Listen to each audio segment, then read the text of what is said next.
What if I told you that without rain, humans might never have built civilization? No farms, no cities, no writing, no kingdoms. Even stranger, some scientists believe rain didn't just keep our ancestors alive, it may have quietly shaped the way humans learned to think. Because every time the sky turned dark, something unexpected happened inside the caves. Imagine waking up 70,000 years ago. You're not living in a house. You don't have electricity. You don't even know if you'll eat tomorrow. Then the rain begins. Not for an hour. Not for a day, sometimes for days without stopping. The hunt is over, travel becomes dangerous, the world outside suddenly disappears. And for the first time, human beings have nothing to do except wait. At first, that sounds like bad news. No hunting means no fresh meat. Wet wood makes fire harder to protect. Cold temperatures drain precious energy. Predators become harder to spot. Every storm becomes another survival challenge. But here's the surprising part. Those long hours trapped together may have become one of the greatest turning points in human history, because boredom can become the birthplace of invention. Think about it. When you're running from danger every minute, there's no time to experiment, no time to improve, no time to create. Survival demands action. But rain forced something different. It forced people to stop, to observe,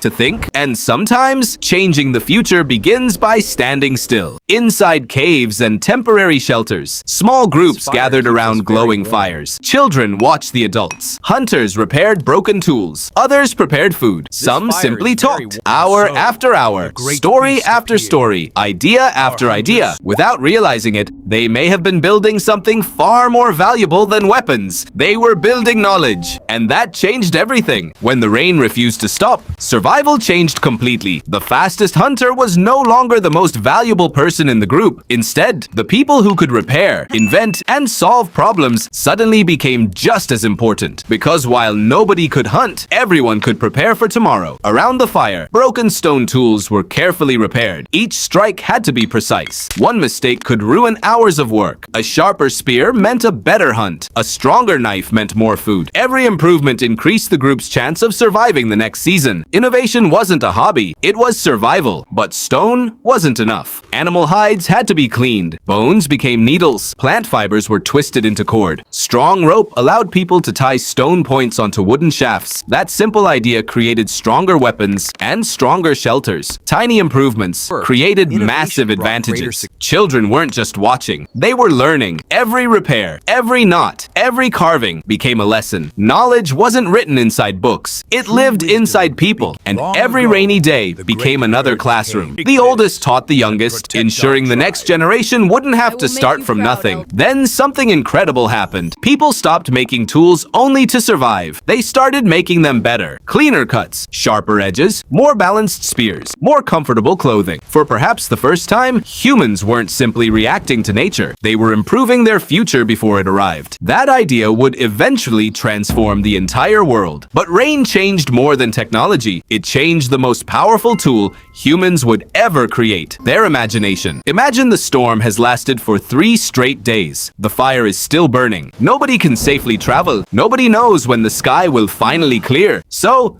people do the only thing they can. They begin to talk, not about today, but about yesterday and tomorrow. One hunter explains how he escaped a charging animal. Another remembers where fresh water can be found after the dry season. An elder describes dangerous plants that should never be eaten. Every conversation becomes a lesson, every memory becomes knowledge, and every child listening gains experience without risking their own life. Over time, those lessons become stories. The stories become traditions. The traditions become culture. Long before books existed, human history was stored inside the minds of ordinary people. One forgotten story could mean disaster. One remembered story could save an entire family. Knowledge became humanity's greatest survival tool. Then, something remarkable happened. People began imagining things they couldn't see. They described giant animals, invisible spirits, future hunts, dreams. For the first time, the human brain wasn't focused only on surviving today. It began imagining a future that didn't exist yet. That ability changed everything. Soon, the walls around them stopped being ordinary stone. Hands covered them with charcoal, natural pigments, simple shapes, then animals, hunters, symbols. These weren't random drawings. They were memories, beliefs, warnings, and hopes preserved for the next generation. Each painting carried a message. We were here. This is what we learned. This is how we survived. Thousands of years later, those silent walls would become humanity's oldest library, waiting for someone to read them again. But when the rain finally stopped, everything outside had changed, and the people who stepped back into the sunlight were no longer the same people who entered the cave. Eventually, the storm passed. The clouds drifted away. Sunlight returned, but the world outside looked completely different. The rivers had changed. Fresh plants covered the ground. Animal tracks appeared everywhere in the soft earth. For skilled hunters, this was the perfect opportunity. Rain didn't just interrupt life, it reset it. Small ponds attracted thirsty animals. Fresh grass pulled massive herds into new areas. Trees produced new fruit. Edible plants began growing almost overnight. The storm had quietly prepared the next meal. People started planting seeds where the soil stayed wet. Months later, those tiny seeds became food. Villages appeared, then larger settlements, then cities. Rain wasn't just weather, it became the invisible architect of civilization.